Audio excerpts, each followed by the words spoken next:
마음지킴 합본 15. 1. 정신이 육체를 지배하는 본질적 방식. 정신일도 하사불성이라는 사자성어는 내 마음과 정신, 그리고 육체를 가다듬는 핵심 내용이다. 때로는 정신이 나약한 육체를 지배한다고들 한다. 그러나 나는 이를 단순히 강한 의지나 흔들림 없는 마음의 집중이 곧 만사를 이루게 하는 근본적인 힘으로만 여기지 않는다. 정신이 육체를 지배한다는 명제를 강압적 통제나 혹독한 극기 훈련으로만 볼 수는 없다. 이 개념은 동양 사상 깊숙이 자리 잡은 정신과 육체의 관계처럼 내면의 고요함과 평온을 지켜 육체의 조화를 이루는 마음지킴에 더 가깝기 때문이다. 물론 육체적 한계는 엄연히 존재하지만 정신의 집중력은 나약한 육체를 다스리고 통제한다는 면에서 마음지킴과 유사한 맥락이다. 때로는 심한 감기에 걸려 정신이 혼미해질 때도 있지만 어떤 일을 반드시 해야만 하는 경우에는 고도의 집중력으로 그 일을 해내곤 한다. 물론 이는 아드레날린의 과도한 작동일 수 있으나 어느 정도의 신체적 긴장감은 능률적이기도 하다. 다만 이런 신체적 무리가 무한하지는 않다는 점 또한 분명하다. 삶의 외부 환경에서 찾아오는 평정심 상실은 마음지킴이 얼마나 필수적인 지혜인지를 끊임없이 되묻게 한다. 급변하는 세상 속에서 우리는 어떻게 내면의 평화를 지키고 진정으로 삶의 주인이 될 수 있는가? 이 물음에 대한 답으로서 내 마음을 이해하는 것이 중요하다고 나는 생각한다. 성경에도 무릇 내 마음을 지키라 이에서 내 생명이 나온다. 는 말씀처럼 마음을 지키는 것이 정신일도와 맞닿아 있다. 물론 마음이라는 개념 자체가 매우 난해하고 미묘한 측면이 있는 것은 사실이다. 언어적으로는 주상명사로 분류되지만 보통 명사에 해당하는 매우 일반적이고 현상적인 개념이기 때문이다. 아마도 복잡한 심리적, 철학적, 종교적 언어 개념보다는 일상적 현상으로 이해하는 것이 더 바른 이해라고 여겨진다. 이는 곧 한 인간의 총체적이고 일상적인 삶의 모습을 의미한다. 마음을 아무리 탐구해도 그 실체를 온전히 알기란 쉽지 않다.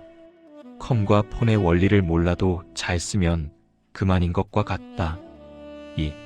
서울 자가의 김 부장의 공황장애를 보면서 최근 많은 이들의 공감을 얻었던 서울 자가의 대기업 다니는 김 부장 이야기 속 인물들의 삶은 물질적 성공을 추구하는 현대인들의 특징을 잘 드러내고 있다. 이들의 삶은 내재된 본심을 잘 드러낸 것이고 정신적 고통을 겪는 현대인의 단면을 대변하는 것이기도 하다.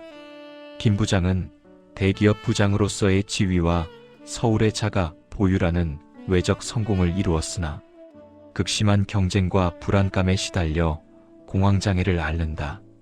그의 부하였던 노 부장이 성공의 처세술을 통해 노 부장이 되고 임원을 꿈꾼다. 한편 김 부장의 선배이며 뒤치다꺼리를 통해 임원이 된 백상무는 전무를 꿈꾸는 동시에 노 부장이 자신의 자리를 뺏을 거란 위기에 공황장애를 겪는다. 한편 이런 사회생활은 성공 속에서 끊임없는 업무, 압박과 불확실성에서 오는 깊은 상실감과 내면의 불안을 안고 살아간다.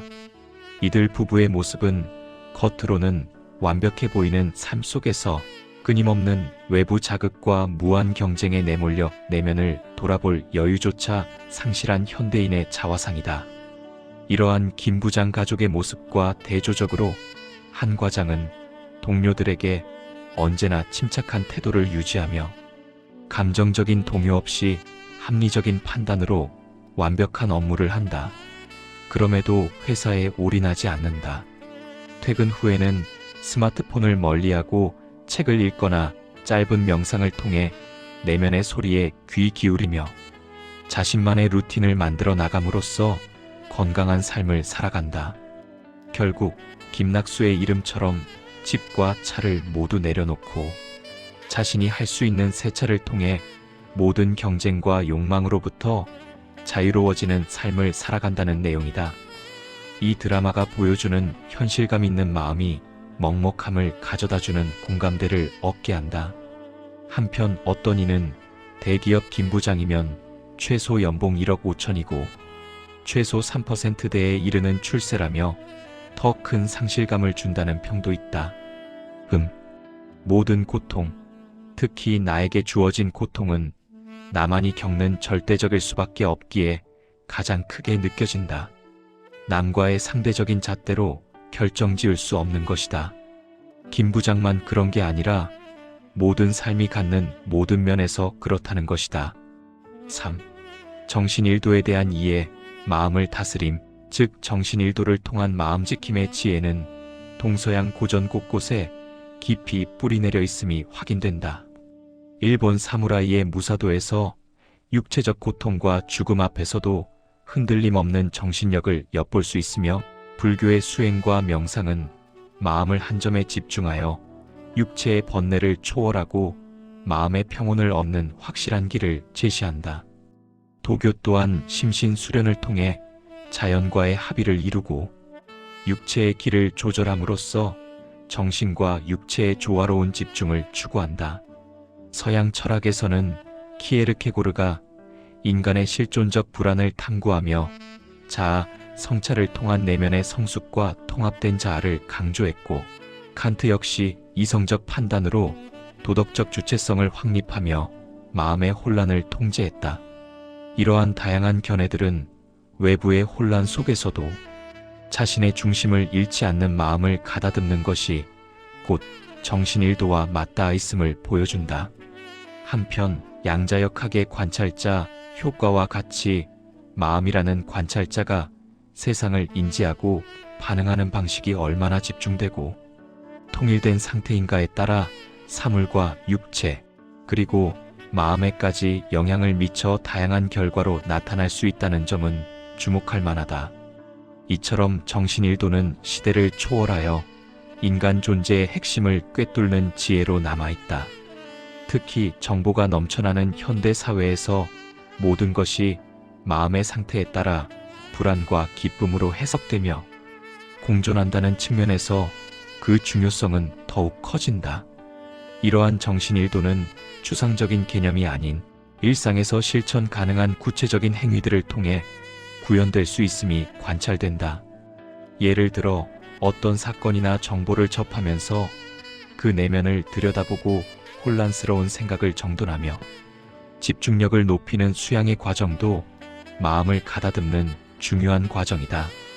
아름다운 자연 속에서의 산행이나 몸의 피로를 풀어주는 족욕은 몸과 마음을 정화하고 온전히 현재에 집중함으로써 평온을 되찾는 소중한 시간이 된다. 이러한 활동들은 외부의 자극으로부터 잠시 벗어나 내면의 중심을 잡고 외부 환경에 흔들리지 않는 응집된 힘을 길러주며 마음을 순화시키는 효과적인 방법이다. 분주한 삶 속에서 마음을 다스리는 구체적인 실천을 이루는 길이 된다. 4. 마음지킴으로 현자적 삶을 산다. 마음지킴과 정신일도는 직면하는 다양한 위협으로부터 자신의 소신과 현명한 선택을 할 수 있는 주체적인 삶의 자세이다. 이러한 마음지킴은 외부의 사회적 불행으로부터 스스로를 보호하는 내면적 방어수단이 된다. 마음지킴은 외부의 기만적인 정보나 자극에 대해 냉철하게 판단하고 대응할 수 있는 능력을 부여한다. 이는 곧 정보의 홍수 속에서 분별력을 잃지 않고 감정적 동요에 휩쓸리지 않으며 이성적인 사고를 유지하게 하는 힘이 된다. 꾸준한 마음 수양을 통해 혼란스러운 세상 속에서도 흐트러지지 않는 자신을 만들며 개인의 안정적인 삶뿐만 아니라 사회 전체의 건강성을 지속적으로 유지하게 한다. 자신의 내면을 견고하게 지키는 것이 외부의 부정적인 영향으로부터 자유로워지는 가장 확실한 방법이기 때문이다. 이는 곧 삶의 현명한 처세이자 자기 삶의 주인이 되는 현자적 태도를 의미한다. 따라서 정신이 육체를 지배한다는 마음지킴은 단순히 육체를 통제하는 의미가 아니라 정신을 단련하고 세심하게 한 곳까지 보살핌으로써 육체적, 정신적 건강은 물론 삶의 평화까지 이끌어내는 심오한 의미를 갖는다.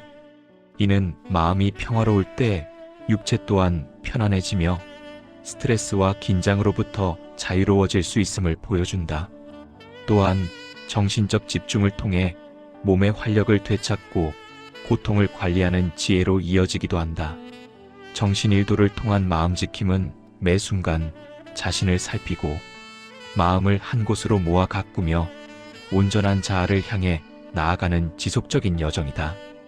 이 여정 속에서 우리는 외부 세계의 소용돌이 속에서도 흔들리지 않는 마음의 평온을 찾고 육체와 조화를 이루며 궁극적으로는 삶의 진정한 자유와 행복을 경험하게 될 것이다. 자신의 마음을 온전히 지켜 정신일도를 이루는 것은 자기 사랑이자 더 나아가 세상과의 조화로운 관계를 위한 첫걸음이 된다. 이것이 자신의 삶을 온전히 통제하며 외부 환경의 선동이나 선택에 있어서 평정심을 잃지 않고 사리분별에 맞게 처세할 수 있는 현명한 삶의 방법이기 때문이다. 이를 통해 자신의 삶을 주체적으로 사고하고 선택하며 후회 없이 살아가는 지혜를 얻게 된다. 5. 꾸며진 정보에 흔들리는 마음지킴의 회복을 바라며 내 마음지킴이 주체적인 삶의 핵심임을 인지하고 나면 현대 사회에서 이를 방해하는 구체적인 요인들에 대한 성찰이 필요하다. 우리는 지금 디지털 환경에서 발생하는 정보의 홍수와 끊임없는 외부 자극에 노출되어 있다.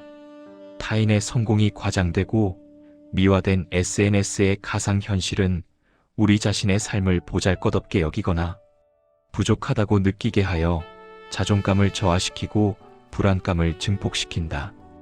요즘 유행하는 TV에 나오는 과도하게 꾸며진 억지 설정들이 그렇게 보인다. 다정하게 행복하게 보였던 가족들의 모습이 몇 달이 지나면 성격이 안 맞아 이혼했다는 등의 다른 결과들로 나타나는 것은 공적 사기처럼 느껴진다. 이러한 현대적 도전 앞에서 마음지킴은 흔들리는 마음을 회복하고 본연의 평온을 되찾는 중요한 수단이 된다. 혹 삶의 과정에서 겪은 쓴뿌리의 과오가 과도하게 자신에게 분노와 좌절감을 안긴다면 이는 앞으로의 현실적 삶을 살아가는데 큰 장애가 될 것임이 분명하다. 이런 심리적 불안 상태가 지속되면 공황장애로 발전할 가능성이 매우 높다. 무사도의 엄격한 정신일도로 무장하더라도 이처럼 깊은 내면의 상처와 자기 비난 앞에서는 결코 해결될 수 없는 것임도 명확하다. 마음지킴은 외적 환경의 방어만을 뜻하지 않는다. 우리 내면에 자리 잡은 과거의 그림자로부터 자신을 해방시키는 중요한 역할 또한 포함하는 것이다. 한편 뇌의 정보 기능이 끊임없이 불필요한 기억을 삭제하는 것은 과거의 과오로부터 자유로워지는 순기능이다. 우리는 이러한 뇌의 지혜를 빌어 불행한 과거에 매이지 않고 늘 마음을 새롭게 하여 과거와의 화해가 절실히 필요하다. 이는 과거의 쓴뿌리가 앞으로의 삶의 불행으로 반복되지 않도록 하는 행위이기 때문이다. 한때 가게의 저주를 끊으라는 말이 있었던 것처럼 우리는 과거의 부정적인 연결고리를 단절하고 현재에 집중할 필요가 있다. 지금 우리가 사는 현실이 그 어떤 과거보다 중요한 이유가 여기에 있다.